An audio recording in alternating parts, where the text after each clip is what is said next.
எல்லோருக்கும் வணக்கம். இன்று கன்ஃபியூஷியஸ் அவர்களின் ஒரு தத்துவத்தை பார்க்கலாம்.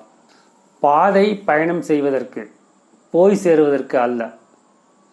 The road is for the journey and not for the destination என்பது கன்ஃபியூஷியஸின் ஒரு தத்துவம். இதன் விளக்கம் என்ன என்று பார்க்கலாம். பாதை நடப்பதற்கே, பாதை பயணம் செய்வதற்கு, போய் சேருவதற்கு அல்ல. ஆனால் பாதையில் பயணம் செய்தால் போய் சேர்ந்து விடுவோம், அதில் எந்தவித மாற்று கருத்தும் இருக்க முடியாது. ஆனால் பயணம் செய்வதின் நோக்கம் என்ன?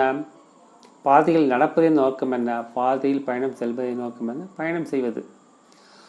இதன் பொருள் என்ன, விளக்கம் என்ன என்று பார்க்கலாம். நாம் பணம் சம்பாதிப்பதற்கு உழைக்கிறோம் என்று எடுத்துக்கொள்ளலாம். நமது குறிக்கோள் பணம்.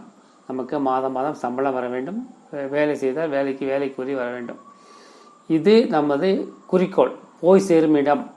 ஆனால் இந்த இலக்கை மட்டும் குறிக்கோளாக வைத்து நாம் வேலை செய்யக்கூடாது என்கிறார் கன்ஃபியூஷியஸ். நாம் செய்யும் வேலையை முழு மனதுடன், சந்தோஷத்துடன், ஆர்வத்துடன் செய்ய வேண்டும். அந்த வேலை செய்வதே ஒரு சந்தோஷமானதாக இருக்க வேண்டும். வேலையை அனுபவித்து செய்ய வேண்டும். பணம் வருகிறது வரவில்லை என்பது இரண்டாவது விஷயம். செய்யும் வேலையை அனுபவித்து செய்ய வேண்டும். நமது மந்திரங்களில் ஒன்றான இந்த நொடிகள் வாழ்வோம் என்பதை மறைமுகமாக கன்ஃபியூஷியஸ் கூறுகிறார்.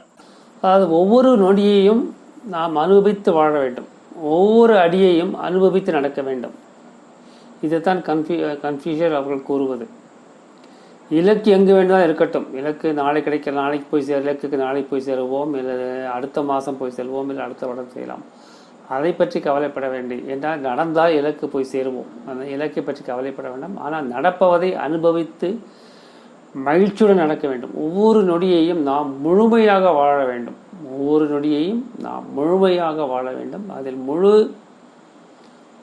ஈடுபாடு இருக்க வேண்டும், முழு கவனம் இருக்க வேண்டும், முழு சக்தியும் அதில் பிரயோகிக்க வேண்டும். அப்படி வாழ்வதே வாழ்க்கை, அப்படி நடப்பதே பயணம்.